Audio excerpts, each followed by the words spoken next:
Bonjour à tous, bienvenue dans cette nouvelle vidéo. Aujourd'hui, nous allons analyser l'avant-match de ce Real Madrid-Atalanta. Juste avant de continuer, je vous demanderai de liker et de vous abonner à la chaîne pour voir d'autres vidéos de ce type.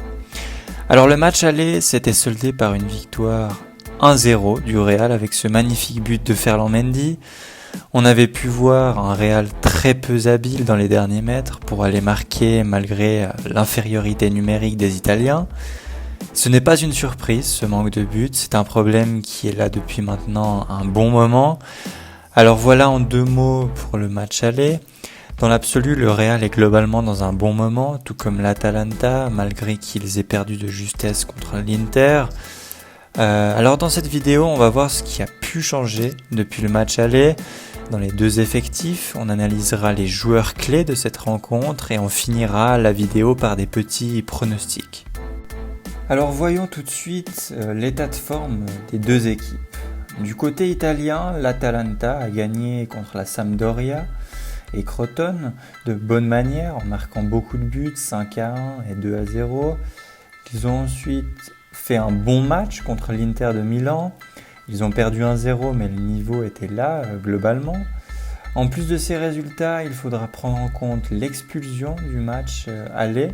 Freuler ne pourra pas jouer et il est quand même une pièce importante dans l'effectif de l'Atalanta. Du côté du Real Madrid, c'est un peu plus compliqué. Depuis le match aller de Ligue des Champions, ils ont fait 2 matchs nuls contre la Real Sociedad et l'Atlético Madrid. Et le week-end dernier, ils ont réussi à prendre la victoire de justesse contre une modeste équipe d'Elche.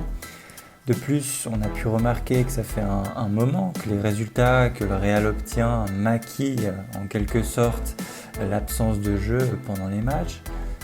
Beaucoup de joueurs ne sont pas au niveau, c'est notamment dû aux nombreuses blessures qu'il y a eu ces derniers temps. L'effectif a été très nettement amoindri puisque Zidane a même dû prendre des joueurs du Real Madrid Castilla, donc la 2e équipe du Real. Bref, l'état de forme du Real est mitigé. D'un côté, les résultats ne sont pas si mauvais, mais de l'autre, le jeu présenté par les merengues n'est vraiment pas des plus aboutis. Pour revenir sur ce que je disais avant, ce qui change fondamentalement du match aller, c'est que le Real aura un banc beaucoup plus fourni qu'à l'aller. On a beaucoup de retours de blessures, notamment Benzema, Ramos, Hazard, Rodrigo, Valverde, etc.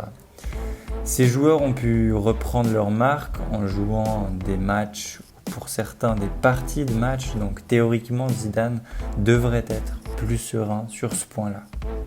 Passons maintenant aux joueurs clés de cette rencontre. Du côté de l'Atalanta évidemment, et ce comme au match aller, il faudra compter sur une très bonne attaque avec Zapata, Muriel, etc. Ils vont devoir aller marquer, donc ces attaquants qui sont quand même en temps normal des joueurs décisifs pour l'équipe italienne. Ils vont être vraiment clés pour aller chercher la victoire à Madrid. A noter l'absence de Freuler que l'entraîneur d'Atalanta aime bien faire jouer au milieu de terrain. Pour le Real Madrid, les joueurs clés restent les mêmes que j'avais énoncés pour la vidéo du match aller. Le milieu de terrain est indispensable, je parle de Kroos, Modric et Casemiro. Alors à noter que Casemiro ne pourra pas jouer à cause de son accumulation de cartons jaunes. Donc on aura au milieu probablement un Valverde à sa place. Je tiens vraiment à souligner que le milieu de terrain du Real est très important car c'est lui qui dicte le rythme du match. On a pu le voir lorsqu'il n'y avait pas Modric et Kroos. Très souvent, le match a été compliqué. Évidemment, il faudra aussi un Benzema en très grande forme parce qu'en ce moment, en attaque, c'est très compliqué pour les Madrilènes.